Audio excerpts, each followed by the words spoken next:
Kesan yang menunjukkan bahwa yang bersangkutan ada di dalam negeri.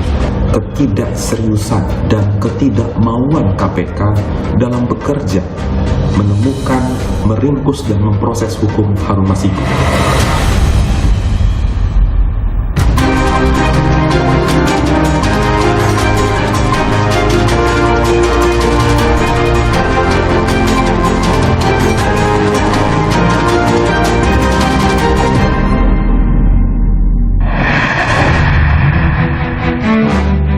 Buronan KPK dan tersangka suap Harun Masiku diduga berada di Indonesia.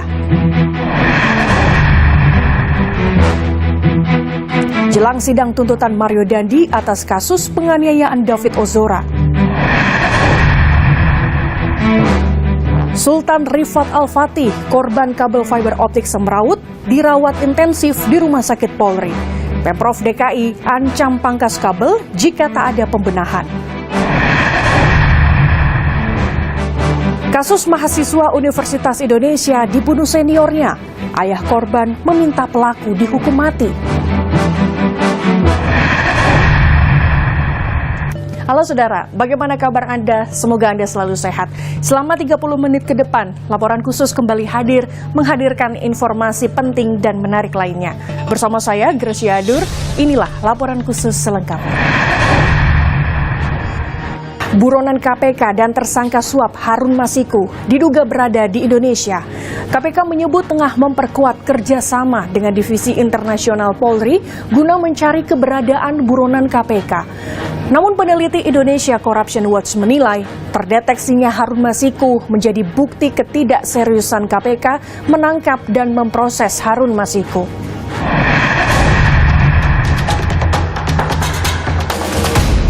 Tiga tahun menjadi buronan KPK, tersangka suap pengurusan pergantian antar waktu anggota DPR RI Harun Masiku tercatat ada di dalam negeri. Hal itu diungkap Kadif Hubungan Internasional Polri Irjen Krisna Murty usai bertemu pimpinan KPK. Namun, Krisna mengaku tak ingat tanggal pasti data perlintasan yang dimaksud. Dia hanya ingat Harun Masiku sempat ke luar negeri dan kembali ke Indonesia 1 hari setelahnya. Kesan yang menunjukkan bahwa yang bersangkutan ada di dalam negeri. Jadi ya rumor-rumor yang beredar seperti itu ya kami sampaikan. Tapi kami tidak menghentikan pencarian terhadap yang bersangkutan di luar negeri. Itu per kapan Pak data perlintasan itu Pak? Lupa tanggalnya, tapi ada. Tahun ini Pak? Ya, tahun ini. Hari setelah dia keluar dia balik lagi. Sementara, Kepala Bagian Pemberitaan KPK Ali Fikri menyebut saat ini pihaknya tengah memperkuat kerjasama dengan Divisi Internasional Polri guna mencari buronan KPK termasuk penanganan kejahatan transnasional. Tentu ke depan untuk memperkuat kerjasama dua lembaga antara KPK dengan Kementerian Interpol dalam pencarian beberapa buron dan juga kerjasama lain kejahatan-kejahatan transnasional tentunya ya.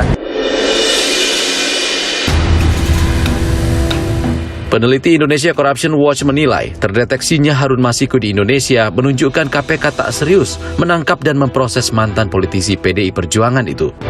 Dari kepolisian mengenai keberadaan mantan caleg Partai Demokrasi Indonesia Perjuangan Harun Masiku yang disinyalir berada di dalam negeri mengonfirmasi ketidakseriusan dan ketidakmauan KPK dalam bekerja, menemukan, meringkus dan memproses hukum Harun Masiku. Perkara ini sudah terlalu lama, lebih dari 3 tahun sejak awal tahun 2020 yang lalu. Sebelumnya, Harun Masiku tertangkap kamera pengawas Bandara Soekarno-Hatta 7 Januari 2020 setelah sehari sebelumnya terbang ke Singapura. Kemudian 8 Januari 2020, KPK melakukan operasi tangkap tangan terhadap Komisioner KPU Wahyu Setiawan. 9 Januari 2020, Harun Masiku ditetapkan sebagai tersangka KPK bersama 3 orang lain, yakni mantan Komisioner KPU Wahyu Setiawan, mantan anggota Bawaslu Agustiani Tio Fridelina, dan pihak swasta Saiful. Setahun setelahnya, Juli 2021, Harun Masiku masuk daftar Red Notice Interpol. Mantan Direktur Jenderal Imigrasi Kemenkumham, Roni Sompi sempat menyebut Harun Masiku tiba di Indonesia dari Singapura 7 Januari 2020 melalui Terminal 2F Bandara Soekarno-Hatta. 3 tahun buron. Apa kendala menangkap Harun Masiku?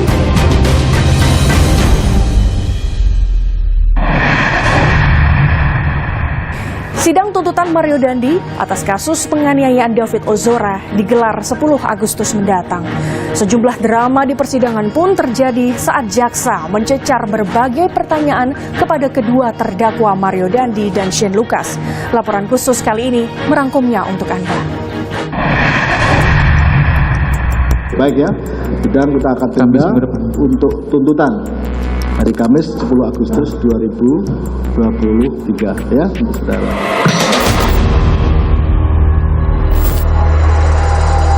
Sebelumnya Kamis 3 Agustus lalu, sidang kasus penganiayaan David Ozora dengan terdakwa Shane Lucas digelar. Drama persidangan berlanjut saat jaksa mencecar berbagai pertanyaan terkait perkenalan Shane dengan Mario hingga pengaruh Mario dalam pergaulan saat berkumpul. Bahkan, Shane mengaku minta bantuan Mario saat ditilang polisi. Nah, iya, kenapa kalau ketilang, kenapa harus minta tolong sama Mario? Karena waktu itu dia juga belum pernah bilang, kalau ditilang ngomong aja sama gua. Tak hanya Shane Lucas, sang kekasih Melianti Agustina turut dicecar berbagai pertanyaan oleh jaksa penuntut umum terkait isi chat Shane Lucas menemui Mario Dandi saat penganiayaan terjadi. Pesan WA kamu mau nemenin Dendi fighting OTW. Iya. Hah? Ingat apa tidak? Baru ingat Baru ingat sekarang ya. Sementara itu, pada sidang 1 Agustus lalu, Mario mengaku tidak pernah menyangka telah melakukan perbuatan yang mengakibatkan David Ozora mengalami luka berat. Apakah nggak ada pertimbangan, aduh nih saya pukul nanti saya masuk penjara atau apa gitu? Saya sudah nggak bisa berpikir jernih pada saat itu. Saya menyesal kenapa saya harus melakukan itu. Kenapa saya tidak berpikir sebelum saya melakukan itu. Saya nggak menyangka saya melakukan perbuatan sehebat itu. Namun, tak lama usai jaksa mencecar pertanyaan, hakim menegur Mario Dandi karena sikapnya yang dinilai tidak sopan saat menjawab pertanyaan di persidangan. Hakim juga sempat mencecar pertanyaan kepada Mario yang memerintahkan David Ozora untuk bersikap tobat hingga push up. Penganiayaan yang terekam itu turut ditampilkan pada persidangan.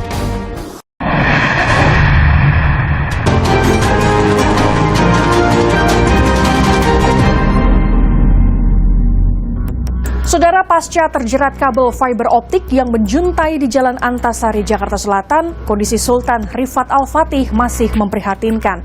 Kini Sultan menjalani perawatan intensif di Rumah Sakit Polri. Sementara itu, Pemprov DKI Jakarta beri waktu 1 bulan untuk perusahaan membenahi kabel semraut dan mengancam akan memangkas kabel jika tak ada pembenahan.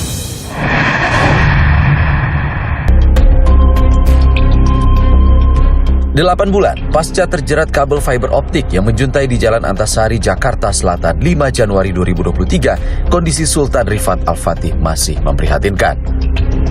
Sultan mengalami cedera parah di bagian leher yang membuatnya susah bicara, makan, dan minum secara normal. Harusnya Sultan menempuh pendidikan di perguruan tinggi, namun kini ia hanya tinggal di rumah. Kisah Sultan Rifat Al-Fatih menjadi perhatian khusus Kapolri Jenderal Listio Sigit Prabowo. Kapolri pun memerintahkan agar Sultan menjalani perawatan intensif di Rumah Sakit Polri Kramat Jati. Kini tim dokter RS Polri fokus pada pemulihan trauma saluran pernafasan dan pencernaan Sultan. Akibat trauma ini, Sultan mengalami malnutrisi. Berat badannya turun 22 kg dalam waktu 8 bulan. Saat ini dalam kondisi yang berat badannya sangat menurun karena memang kondisi intake-nya yang kurang karena terjadi trauma di saluran nafas dan saluran cerna. Kasus seorang mahasiswa terjerat kabel optik turut menarik perhatian Menko Polhukam Mahfud MD. Usai menjenguk Sultan Rifat, Mahfud meminta perusahaan yang diduga pemilik kabel PT Bali Tower bertanggung jawab. Pihak yang dalam tanda petik bertanggung jawab seperti Tower Bali atau Bali Tower itu supaya melakukan pendekatan yang lebih Indonesiawi lebih Indonesiawi dan manusiawi gitu. Tidak terlalu formalistik semata, bicara lewat pengacara dengan sangat defensif dan sebagainya. Nggak usah lah, selesaikan baik-baik. Sehari sebelumnya, PT Bali Tower menyatakan kejadian yang menimpa Sultan bukan karena kelalaian perusahaan. Penasihat hukum PT Bali Tower, Magdir Ismail mengatakan posisi kabel tinggi dan perusahaan rutin melakukan perawatan. Menurut Magdir, saat itu kabel tertarik kendaraan tinggi sehingga menjuntai dan mengenai Sultan.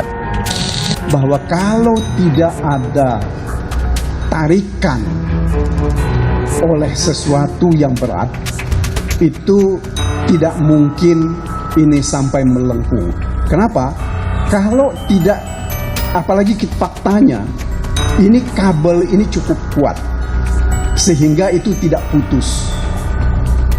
Ya. Dengan tidak putusnya kabel ini, inilah dasar dugaan kami bahwa ini ada tarikan oleh benda yang sangat keras dan kencang sehingga terjadi sampai bengkok.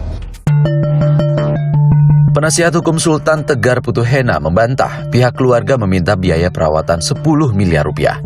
Penasihat hukum Sultan justru menyayangkan perusahaan tak berani menunjukkan rekaman 3 kamera pemantau atau CCTV di lokasi kejadian. Pertanyaan saya, kenapa dihapus? Kenapa dihilangkan? Kan beberapa hari setelah kejadian itu ada petugas yang datang. Oh, ini ada kejadian kabel menjulur, kemudian ada kecelakaan. Harusnya kan di playback dong. Peristiwa naas Sultan terjerat kabel optik berawal ketika korban dan teman-temannya melintasi Jalan Pangeran Antasari pada malam hari 5 Januari lalu. Terlihat ada kabel optik menjuntai hingga membuat sejumlah kendaraan melambat. Tak dinyana, kabel menjuntai ini tersangkut ke bagian atas mobil yang melaju di depan Sultan. Alhasil, kabel terhempas dan terlontar mengenai tubuh Sultan yang tengah mengendarai sepeda motor di belakang mobil itu. Sultan terjatuh hingga tak sadarkan diri. Sultan langsung dibawa ke Rumah Sakit Fatmawati untuk penanganan gawat darurat.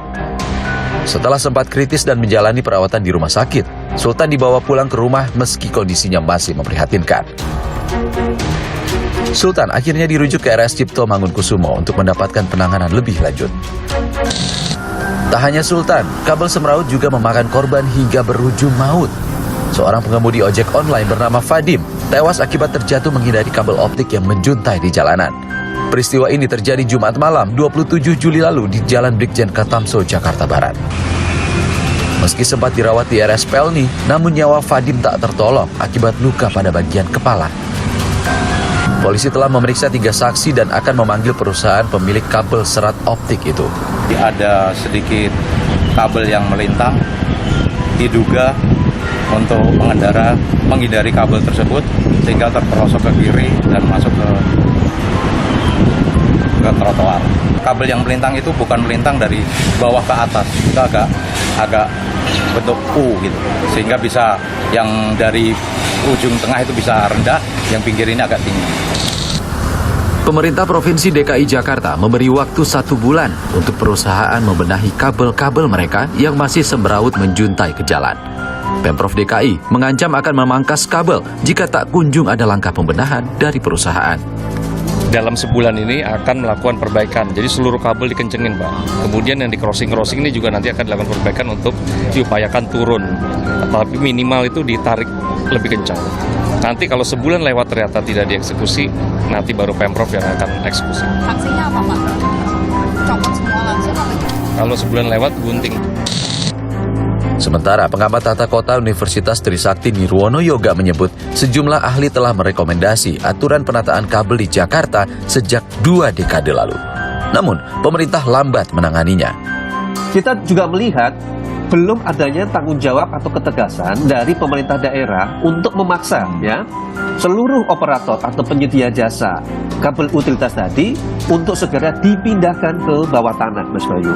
Padahal ini sudah kurang lebih kami sudah merekomendasikan sekitar 20 tahun yang lalu untuk dalam tanda petik mempunyai payung hukum yang memaksa pihak penyedia jasa utilitas tadi untuk dipindahkan ke bawah tanah tadi Mas Bayu. Seluruh kabel tidak boleh lagi ada di atas. Artinya per 2024 pemindahan harus dilakukan dalam tanda petik pemaksaan ya. Karena kalau tidak ada sanksi yang tegas sampai dengan pemutusan kabel-kabel tersebut kalau tidak segera dipindahkan ke bawah tanah.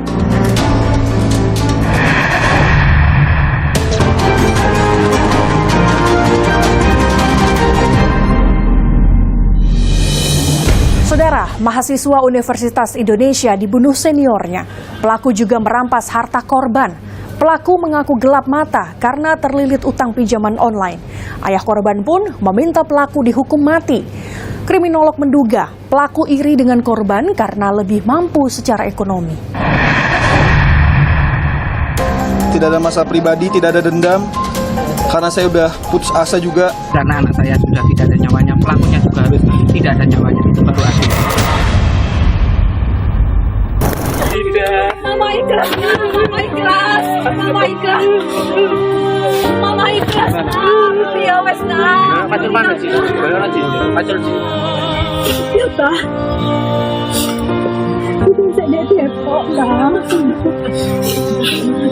Isak tangis mewarnai proses pemakaman Muhammad Naufal Zidan, mahasiswa Universitas Indonesia yang tewas dibunuh seniornya.